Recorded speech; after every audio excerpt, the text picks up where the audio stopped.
అందరికీ నమస్తే అండి. ఒక ఎమ్మెల్యే ఏమో అటవీ శాఖ సిబ్బందిని కొడుతున్నాడు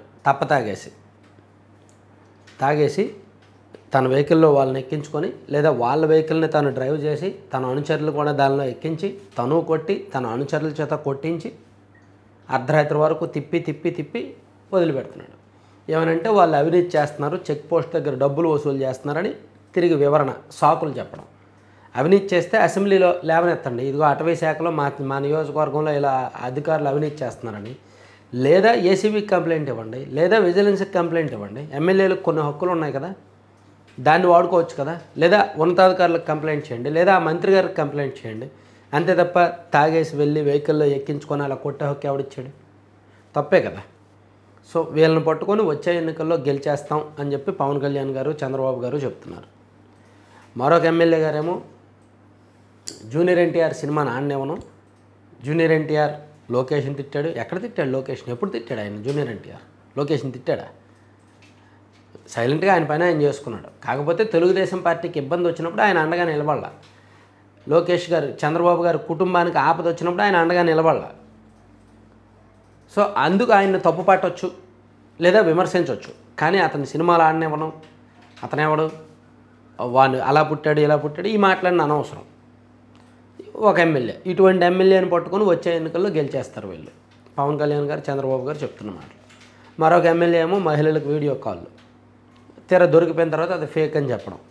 ఇంకొక ఎమ్మెల్యే గారేమో అక్కడ నియోజకవర్గంలో ఉండే సిబ్బందితో, మహిళా సిబ్బందితో రకరకాల ప్రవర్తనలు. ఇంకొందరు అవినీతి వ్యవహారాలు. ఇక్కడ మంత్రులు, ఎమ్మెల్యేలు, వాళ్ళు వీళ్ళు తేడా లేదు. ఈ బ్యాచ్ని పట్టుకొని, ఈ టీంని పట్టుకొని మేము 15 ఏళ్ళ అధికారంలో ఉంటాం, 10 ఏళ్ళ అధికారంలో ఉంటాం అంటే ఎలా సాధ్యమవుద్ది?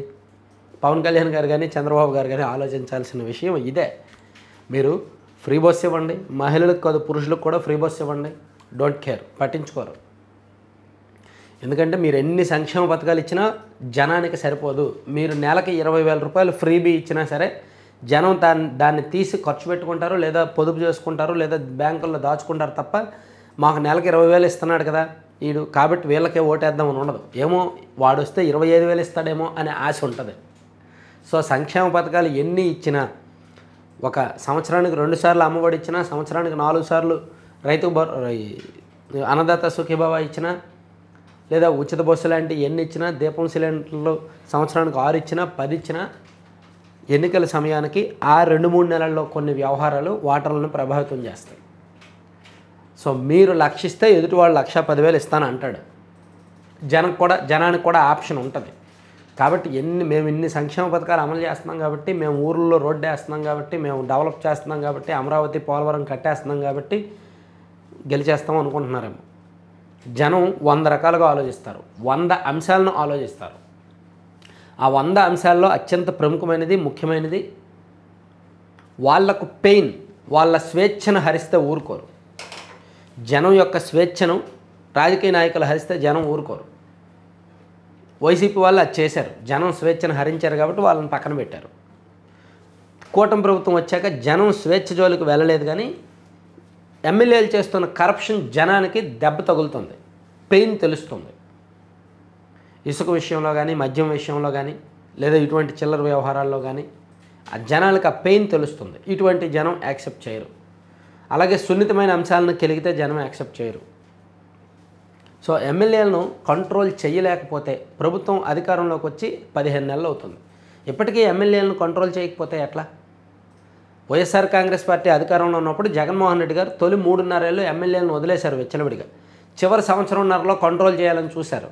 చివరికి కంట్రోల్ చేయలేకపోవడంతో ఒక 70 మందికి నేను సీట్ ఇవ్వను అని చెప్పి కొత్త వాళ్ళకి సీట్ ఇచ్చారు, లేదా కొంతమందిని అటు ఇటు మార్చారు, నియోజకవర్గాలు మార్చారు. అదేం ఫలించాల, అది వికటించింది, చాలా దారుణంగా వికటించింది. చూసి కల్లారా వాటమిని చూసి, అంత దారుణంగా ఓడిపోయిన తీరు చూసి కూడా ఎమ్మెల్యేలను ఎప్పటి నుంచి కట్టడి చేయకపోతే ఎట్లా?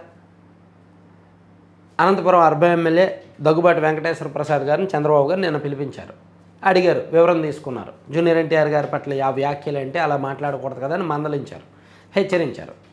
అలాగే ఆ వైకుంఠం ప్రభాకర్ చౌదరి గారితో ఉన్న గ్యాప్స్ ఏంటనేది కూడా మాట్లాడారు, సర్ది చెప్పారు, జాగ్రత్తగా పనిచేసుకో, ఇటువంటి కాంట్రవర్సీస్ వద్దు అని చెప్పారు. అంటే సీఎం అన్నాక ఎమ్మెల్యేలని అంతవరకే చెప్పగలడు. అంతకు మించి పదవి పీకే హక్కు సీఎం కూడా లేదు. ఎమ్మెల్యేల పదవి పీకే హక్కు సీఎం కూడా లేదు. పవర్ పీకే హక్కు ఉంది. అంటే అక్కడ మరో నాయకుడిని తీసుకొచ్చి ఇన్ఛార్జిగా నియమించవచ్చు. అక్కడ మరో నాయకుడిని ఇన్ఛార్జిగా వేసి జిల్లా స్థాయి అధికారులకు సీఎంఓ నుంచో లేదంటే పార్టీ పెద్దల నుంచో ఆదేశాలు వెళ్ళొచ్చు. ఇదిగో ఆ నియోజకవర్గంలో ఎమ్మెల్యే చెప్పింది చేయొద్దు, ఎమ్మెల్యే సిఫార్సులను పట్టించుకోవద్దు, ఈ ఇన్ఛార్జి ఇతనే పెద్ద అన్నట్టు. అది పవర్ పీకేయడం. సో సాధారణంగా సీఎంలకి అంటే పార్టీ అధినేతలకి ఇదే ఆప్షన్స్ ఉంటాయి. వాళ్ళ పదవి పీకేయలేరు. సో ఎమ్మెల్యేలుగా ఒకసారి గెలిస్తే 5 ఏళ్ళు వాళ్ళు ఉండిపోతారు. వాళ్ళు రాజీనామా చేస్తే తప్ప వాళ్ళు పదవి అలా ఉండిపోద్ది. కానీ పవర్ పీకేసే అవకాశం ఉంటుంది. కానీ పవర్ పీకడం అనేది చాలా పెద్ద రిస్క్. చంద్రబాబు గారు సాధారణంగానే భయస్తుడు, నెమ్మదస్తుడు, మొహమాటస్తుడు. చాలా మొహమాటాలు, భయాలు ఉంటాయి. కాబట్టి సీరియస్ డెసిషన్స్ తీసుకోవడానికి ఆయన 1-2 సార్లు ఆలోచించే టైపు. ఆ భయాన్ని చూసుకొని, ఆ వెసులుబాటును చూసుకొని ఎమ్మెల్యేలు రెచ్చిపోతున్నారు, గట్టు దాటుతున్నారు, రెచ్చిపోతున్నారు అనమాట. అవినీతి ఒక కోణం అయితే, ఆ అవినీతి వలన ప్రజలు ప్రభావితం అవ్వడం ఇది మరో కోణం. సో పొలిటికల్ కరప్షన్ అనేది కామనే, కానీ అది ప్రజలు ప్రభావితం అయ్యే కరప్షన్ అయితే మాత్రం నష్టమే. అది ఇప్పుడు జరుగుతుంది. అలాగే భూ కబ్జాలు జరుగుతున్నాయి, దందాలు జరుగుతున్నాయి, మహిళలకు వేధింపులు జరుగుతున్నాయి, పైగా ఇటువంటి చిల్లర వ్యవహారాలు జరుగుతున్నాయి. ఎందుకు జనం భరించాలి? ఎందుకు జనం తట్టుకోవాలి? అది ప్రభుత్వానికి ఎమ్మెల్యేలను కంట్రోల్ చేసే విషయంలో సొల్యూషన్ ఉంటే ప్రభుత్వం మళ్ళీ గెలుపు మీద ఆశలు పెట్టుకోవచ్చు. లేకపోతే మాత్రం పెట్టుకోలేరు. ఎందుకంటే ఆ జిల్లా ఈ జిల్లా లేదు. శ్రీకాకుళం జిల్లాలో ఒక మంత్రి గారు, ఆయన మీద కూడా నిన్న మొన్న ఆరోపణలు వచ్చాయి. ఆయన చెప్పిన మాట వినలేదని చెప్పి ఒక అధికారిని ఏకంగా బదిలీ చేశారు. సో ఆయన మీద ఆల్రెడీ నియోజకవర్గంలో విపరీతంగా ఆరోపణలు వస్తున్నాయి. సో అంటే శ్రీకాకుళం జిల్లా నుంచి అనంతపురం వరకు ఆ జిల్లా ఈ జిల్లా అని తేడా లేకుండా ఎక్కడికక్కడ విచ్చలవిడిగా ఉందన్నమాట వ్యవహారం. సో దీన్ని ఎక్కడ కంట్రోల్ చేస్తారో, ఎలా కంట్రోల్ చేస్తారనేది సొల్యూషన్ ఆలోచించుకుంటే ఒక చంద్రబాబు గారి సీనియారిటీకి, ఆయనకున్న నాలెడ్జ్కి, ఆయనకున్న పట్టుకి ఇది పెద్ద కష్టమేమీ కాదు. కాకపోతే కొంచెం రిస్క్ చేయాలి. 164 మంది ఉన్నారు. ఒక 5గురి మీద వేటు వేసేయండి, ఏమవుద్ది? పోతారు. ఆప్షన్ పెట్టేయండి. అప్పుడు మిగిలిన వాళ్ళు జాగ్రత్త పడతారుగా. సో అదొక్కటే సొల్యూషన్ అనమాట. Thank you.